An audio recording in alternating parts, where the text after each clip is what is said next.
Welcome to my CG exam. आज मैं आपके लिए गुप्त साम्राज्य का एमसीक्यू लेके आया हूँ। अब आपको क्या करना है, एक पेन और कॉपी उठा लेना है और जितने भी क्वेश्चन सही हो रहे हैं उसे आप टिक करते जाइएगा कि मेरा ये क्वेश्चन पहला सही हुआ, सेकंड सही हुआ, तीसरा गलत हुआ, ये लिख लीजिएगा और मुझे अंत में कमेंट करके बताइएगा कि आपके कितने क्वेश्चन सही हुए।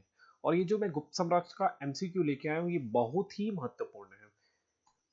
अगर आप चैनल पे नए हैं और आपने अभी तक मेरे चैनल को सब्सक्राइब नहीं किया है तो जरूर इसे सब्सक्राइब कर लीजिएगा। ये मेरा इंस्टाग्राम है, पेज है, आप इसे जरूर फॉलो या लाइक कर सकते हैं। पहला क्वेश्चन है, गुप्त वंश का संस्थापक कौन है? चलिए इसका आंसर मैं आपको बताता हूँ। जो गुप्त वंश के संस्थापक है वो है श्रीगुप्त। याद रखिएगा, श्रीगुप्त एग्जाम में आता है। लेकिन अगर एग्जाम में यहाँ लिखा होता गुप्त वंश के वास्तविक संस्थापक कौन है, यहाँ पर सिर्फ संस्थापक लिखा क्वेश्चन में। अगर प्रश्न में लिखा होता गुप्त वंश के वास्तविक संस्थापक कौन है तो आप बोलते चंद्रगुप्त प्रथम। चंद्रगुप्त प्रथम को गुप्त वंश का वास्तविक संस्थापक माना जाता है। ये एग्जाम में आता है, ठीक है, तो कंफ्यूज नहीं होइएगा। अगर एग्जाम में प्रश्न आया कि गुप्त वंश के संस्थापक कौन है तो श्रीगुप्त को लगाइएगा। लेकिन अगर आता है गुप्त वंश के वास्तविक संस्थापक कौन है तो आप चंद्रगुप्त को लगाइएगा, चंद्रगुप्त प्रथम को। अगर एग्जाम में प्रश्न आया गुप्त वंश के संस्थापक कौन है और श्रीगुप्त ऑप्शन में ही नहीं है और चंद्रगुप्त ऑप्शन में है तो आपको चंद्रगुप्त को मारना है, ठीक है, याद रखिएगा। आगे बढ़ते हैं। अगला प्रश्न है, गुप्त वंश के किस शासक ने सर्वप्रथम महाधीराज या महाराजाधीराज की उपाधि धारण की थी? ठीक, सो इसका आंसर आप पहले सोचिए फिर मैं बताता हूं। सो इसका आंसर है, चलिए मैं बताता हूं, इसका आंसर है चंद्रगुप्त प्रथम। चंद्रगुप्त प्रथम को ने सर्वप्रथम महाधीराजाराज, ठीक है, महाधीराज या महाराजाधीराज की उपाधि धारण की थी, याद रखिएगा। ठीक, आगे बढ़ते हैं। अब आपके सामने यहाँ पर सूची 1 और सूची 2 दिया है। इन सूची 1 और सूची 2 को सम्मिलित करना है। सूची 1 में अभिलेख दिए हुए हैं और सूची 2 में राजाओं के नाम दिए हुए हैं। तो आपको इनमें से सही अभिलेख को सही राजा से सुमेलित करना है। तो पहला है प्रयाग प्रशस्ति या इसे इलाहाबाद प्रशस्ति भी कहते हैं, दूसरा है विलसड़ अभिलेख और तीसरा है भीतरी अभिलेख। और 3 राजाओं का नाम है समुद्रगुप्त, कुमारगुप्त, स्कंदगुप्त। आपको सही राजा से सही अभिलेख को मैच करना है, जल्दी से कर लीजिए फिर मैं आंसर बताता हूं। तो चलिए इसका आंसर मैं बताता हूं। प्रयाग प्रशस्ति या इलाहाबाद प्रशस्ति अभिलेख समुद्रगुप्त का है, ठीक है, ये समुद्रगुप्त का है।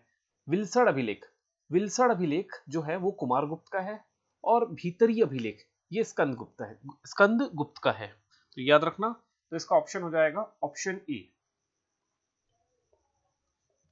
आगे बढ़ते हैं।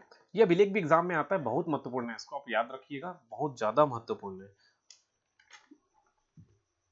गुप्त शासन के अनुसार इस शासन के दौरान निम्नलिखित में से ऐसा कौन सा व्यक्ति एक है जो एक महान खगोल विज्ञानी और गणितज्ञ था?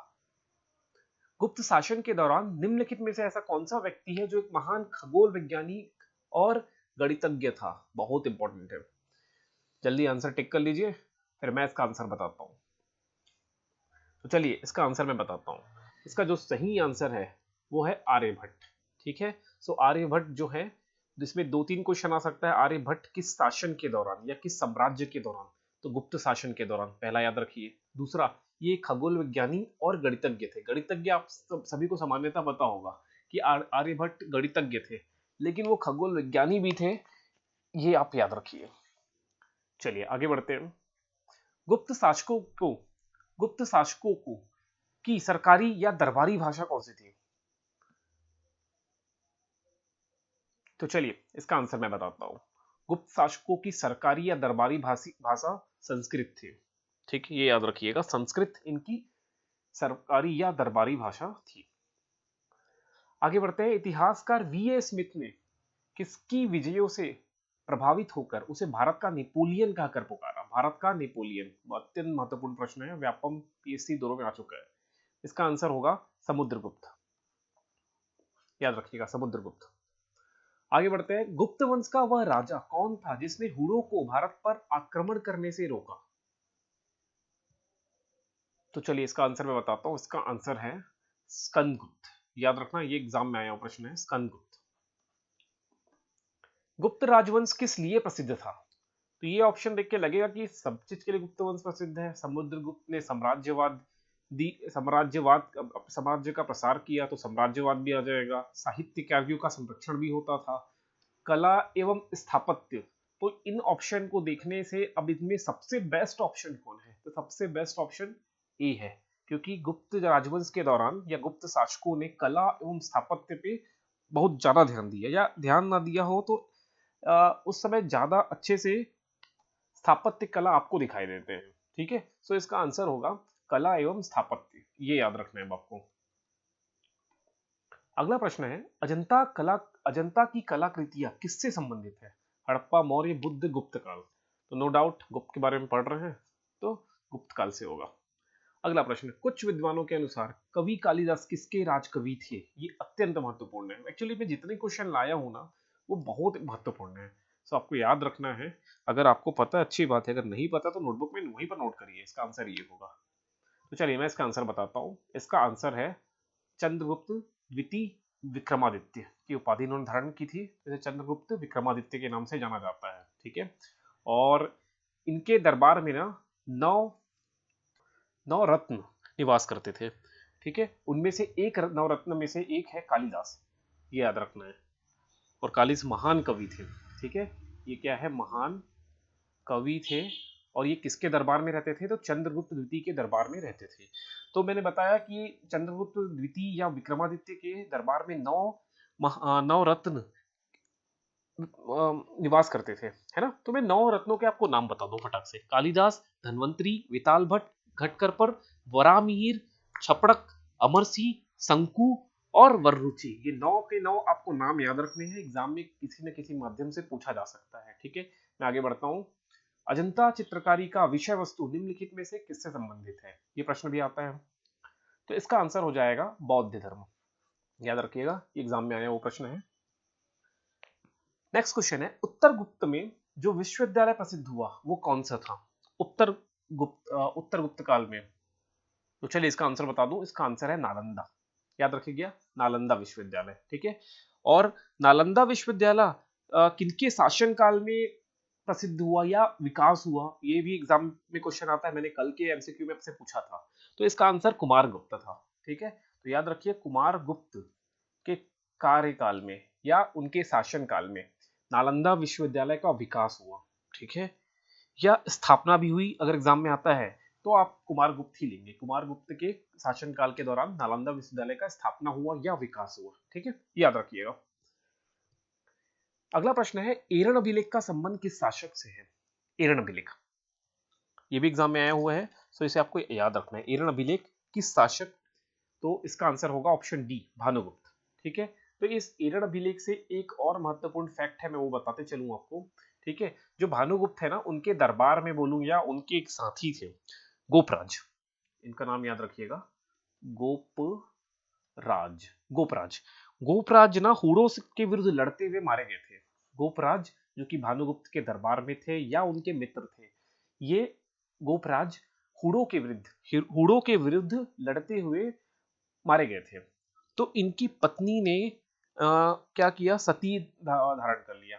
ठीक है, इनके मृत्यु परंत। तो इसलिए इस अभिलेख को क्या बोला जाता है? सती प्रथा का प्रथम अभिलेखीय प्रमाण बोला जाता है। ठीक है, क्योंकि इस अभिलेख में सती का उल्लेख किया गया है। ठीक, सो यहां से ये याद रख लेना। और एग्जाम में सीधा सीधा प्रश्न आ सकता है कि एरण अभिलेख का संबंध किस शासक से है? तो आप याद रखिएगा भानुगुप्त से इसका संबंध है। ठीक है, मैंने आपको बताया कि गोपराज की मृत्यु के बाद उसकी पत्नी जो थी वो सती हो गई थी, जिसका उल्लेख इस अभिलेख में है। किस अभिलेख में? एरण अभिलेख में। ठीक है, इतना याद रख लेना। इस वजह से इस अभिलेख को क्या बोला जाता है कि सती प्रथा का प्रथम अभिलेखीय प्रमाण है। ये एग्जाम में आ सकता है। ठीक है, आगे बढ़े हम। फाहियान किसके शासनकाल में भारत आया था? फाहियान, तो इसका आंसर होगा चंद्रगुप्त द्वितीय, याद रखना। और एग्जाम में ये भी आ सकता है कि फाहियान कहाँ के यात्री थे, कहाँ से यात्रा प्रारंभ की थी या कहाँ के निवासी थे? तो ये चीन के निवासी थे। अगला प्रश्न है, भारतीय संस्कृति का स्वर्ण युग था? तो इसका आंसर हो जाएगा गुप्त काल, याद रखिएगा। फाहियान कहाँ का निवासी था? मैंने अभी बताया आपको, है ना, नो डाउट चीन। किस गुप्तकालीन शासक को कविराज कहा गया है? अब ये इंपॉर्टेंट है, बहुत इंपॉर्टेंट है, याद रखिएगा एग्जाम में ये क्वेश्चन आया हुआ है और मैं साथ ही साथ और आगे भी कुछ फैक्ट बताऊंगा, लेकिन पहले आप इसका आंसर सोच लीजिए। तो इसका आंसर है, आप टिक कर लीजिए फिर मैं बताता हूँ। तो इसका आंसर है समुद्रगुप्त। समुद्रगुप्त ने को क्या कहा गया है? कविराज कहा गया है। ठीक है, याद रखिएगा कविराज। इसके साथ ही साथ उन्हें और क्या कहा गया है मैं भी बताता हूं। इसके साथ साथ उन्हें बहु कविता की उपाधि दी गई है, धरणी बंद की उपाधि दी गई है, परम भट्टारक की उपाधि दी गई है, पराक्रमांक की उपाधि दी गई है। ये सब उनकी उपाधि है और इन्हें ही भारतीय नेपोलियन कहा जाता है। ये भी याद रखिएगा, मैंने इससे पहले क्वेश्चन में बताया है, तो इतना आपको याद रखना है। स्कंदगुप्त को किस स्तंभ लेख में शक्रोपम कहा गया है? तो इसका आंसर है, आप सोच लीजिए पहले फिर मैं बताता हूं। इसका आंसर है ऑप्शन ए, कहोम स्तंभ अभिलेख। तो एग्जाम में आता है, सिंपल सा प्रश्न आएगा कि स्कंदगुप्त का संबंध निम्न में से किस अभिलेख से है? तो याद रखिएगा कहोम स्कंद स्तंभ लेख। ठीक। तो आज हमने गुप्त साम्राज्य से संबंधित कुछ महत्वपूर्ण एमसीक्यू देखे। अब आप मुझे वीडियो के अंत में मुझे कमेंट करके बताइए आपके कितने प्रश्न गलत हुए या कितने प्रश्न सही हुए, ये मुझे जरूर बताइएगा। आप अपना सजेशन भी मुझे कमेंट के माध्यम से बता सकते हैं। और ये मेरा इंस्टाग्राम है पेज है, आप इसे जरूर फॉलो कर लीजिए।